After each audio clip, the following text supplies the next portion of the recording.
오늘의 본문은 모세의 질문으로부터 시작됩니다. 우리 32절을 다시 한번 읽어볼까요?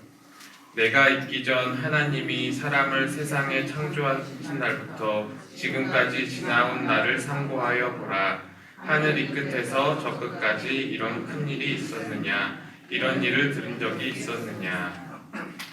여기서 들은 적이 있었느냐라는 이런 질문은 진짜로 대답을 들으려고 하는 말이 아닙니다. 당연히 들어본 적이 없겠지라는 전제로 하는 질문이며 강조문입니다. 또 뒤에서 계속 질문이 나오는데요.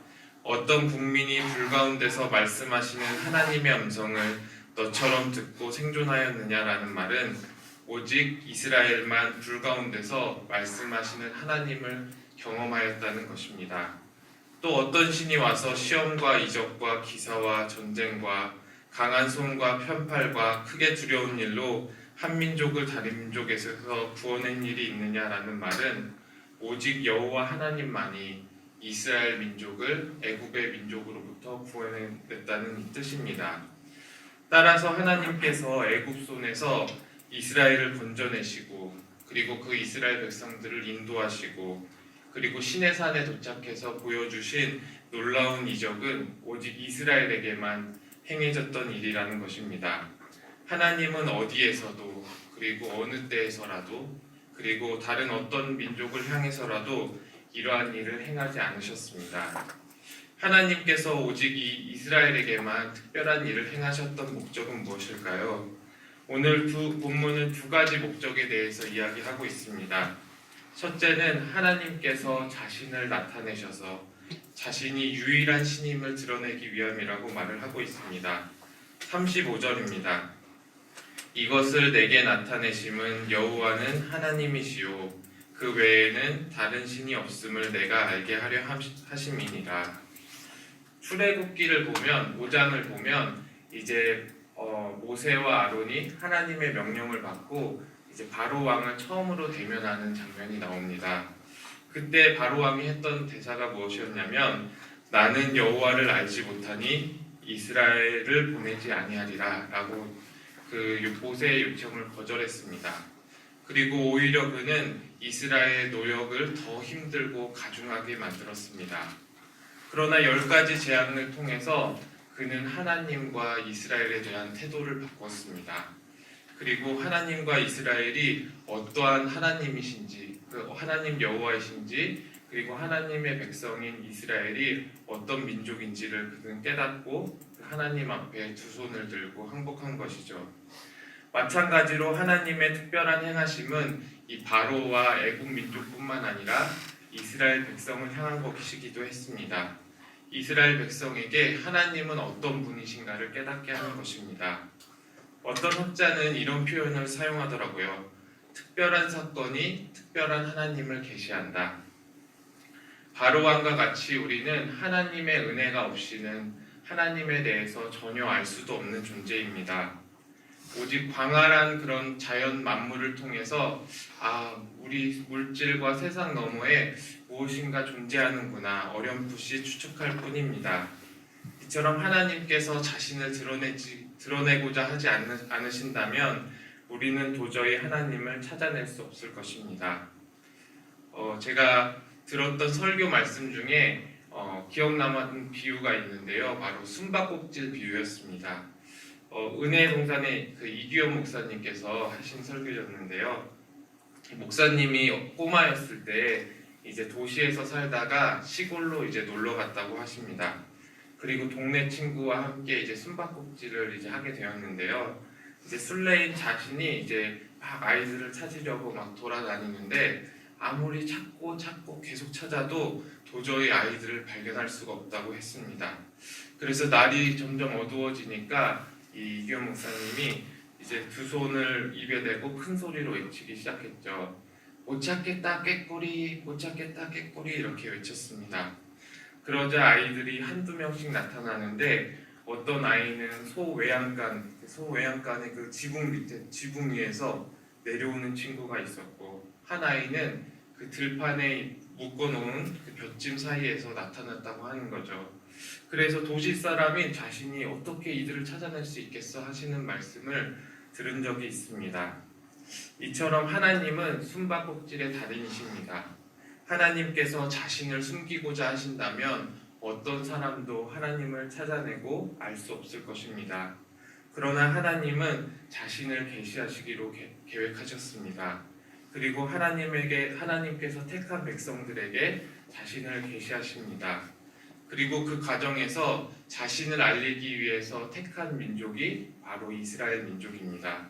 따라서 성경 안에 있는 이스라엘의 역사는 단순히 그들만의 역사가 아닙니다.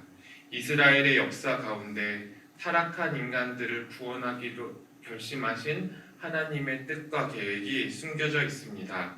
그리고 우리를 향한 하나님의 구속의 은혜가 녹아져 들어 있는 것입니다.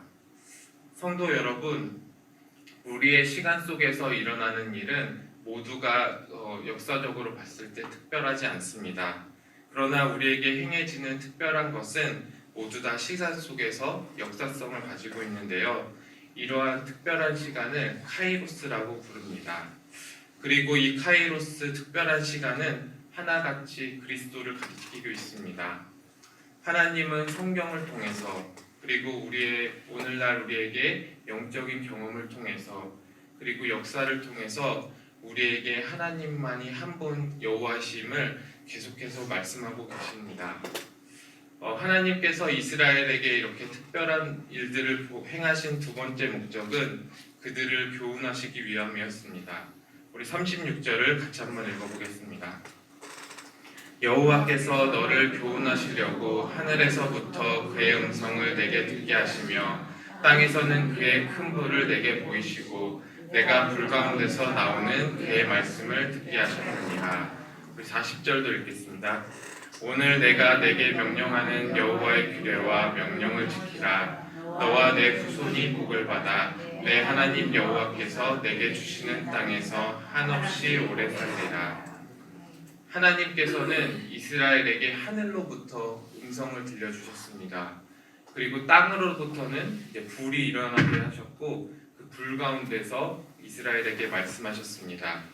그 음성에 담긴 내용이 바로 율법입니다. 그리고 하나님은 그 율법에 순종하기를 요구하셨고 그리고 순종하면 약속의 땅에서 너의 후손이 오랫동안 살리라고 이렇게 약속하셨습니다. 사실 이 하나님의 말씀에 순종하는 것과 그리고 하나님의 땅에서 거주하는 것은 일맥상통한 이야기입니다. 마치 그 동전의 양면을 가릴 수 없는 것처럼 그 하나로 붙어있는 동전과 같습니다. 왜냐하면 하나님의 나라는 하나님의 말씀으로 다스려지는 나라이기 때문입니다.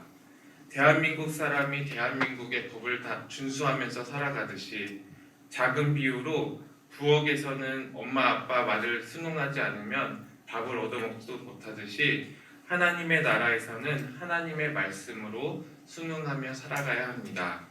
따라서 하나님께서는 가나안에 들어가기 전에 시내산에서 이들에게 율법을 제시하셨고 그리고 율법을 따를 것을 명하고 계신 것입니다. 하나님의 말씀은 이스라엘 백성뿐만 아니라 오늘을 살아가는 우리에게도 언제나 적실한 교훈을 줍니다. 복음은 하나님을 계시할 뿐만 아니라 우리를 구원하고 그리고 성도들이 어떻게 살아가야 하는지를 제시하고 있습니다. 교회를 다니는 사람 중에서 어떤 사람은 나는 구원받았다고 고백하지만 구원받기 전과 후의 삶의 패턴들과 방향성들은 전혀 변화가 없는 사람들이 있습니다.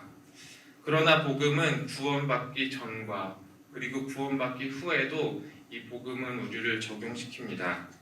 하나님은 자신의 백성이 하나님의 나라에 속하는 것뿐만 아니라 하나님의 백성이 그의 나라에서 어떻게 살아갈 것인지에 대해서도 관심을 가지고 계십니다.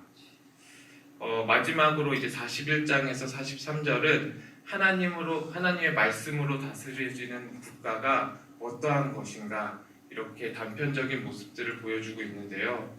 이 도피성이라는 것은 이제 고의가 아니라 실수로 사람을 죽인 사람이 그런 이제 피해 보복을 피해서 당하지 않도록 그렇게 하나님께서 마련해 두신 그런 장치입니다. 요단 서쪽에 세 군데가 존재했고 그리고 요단 동쪽에도 세 군데가 존재했습니다. 도피성은 그 살인을 실수로 저지른 사람이 재판을 거행하기 전에 자신의 안전을 보장받는 곳이었고, 도피성에 피한 사람은 생명의 안전과 그리고 공평한 재판을 받을 수 있었습니다. 이처럼 도피성은 하나님께서 생명을 얼마나 귀하게 여기시는지 그 존엄함을 보여준다는 것을 알 수 있습니다. 말씀을 맺겠습니다. 하나님은 역사 속에서 자신을 드러내십니다. 그리고 말씀을 통해서 그리고 그 모든 이정표들이 바로 예수 그리스도 한 분을 향하고 있다는 것을 알려줍니다. 성경의 말씀과 이스라엘의 역사는 예수님이 어떤 분이신지 그리고 하나님께서 우리를 구원하시기 위해서 어떠한 계획을 세우셨고 그것들을 행하셨는지를 알려줍니다. 그리고 역사 속에 펼쳐진 하나님의 놀라운 구속의 그런 계획의 한 끝은 오늘을 살아가는 나에게도 맞닿아져 있습니다. 하나님께서 우리의 인생 가운데 자신을 계시하심으로 우리는 하나님만이 유일한 주님이시고 유일한 하나님 되심을 고백하게 됩니다. 그리고 하나님 나라에서 우리의 왕 되신 주님을 어떻게 섬기고 어떻게 그분과 더불어서 살아가야 하는지를 배워갑니다. 사랑하는 성도 여러분, 이스라엘이 자신의 특별함을 오늘 본문 중에서 계속 드러냈습니다. 우리 이스라엘에게 베푸신 하나님의 은혜를 생각해봐라. 오직 이스라엘에게 하나님께서 이렇게 택하셨다. 이렇게 강조했듯이 우리들도 매우 특별한 존재입니다. 특별하신 하나님께서 우리에게 특별하신 일, 자신을 드러내시고 하나님을 주님으로 고백하게 만들으셨기 때문입니다. 오늘 하루 이 특별한 하나님의 말씀과 은혜 안에서 하나님과 특별한 하루를 보내시는 성도님들 되시기를 예수님의 이름으로 축원합니다. 기도하겠습니다. 하나님 아버지 감사합니다.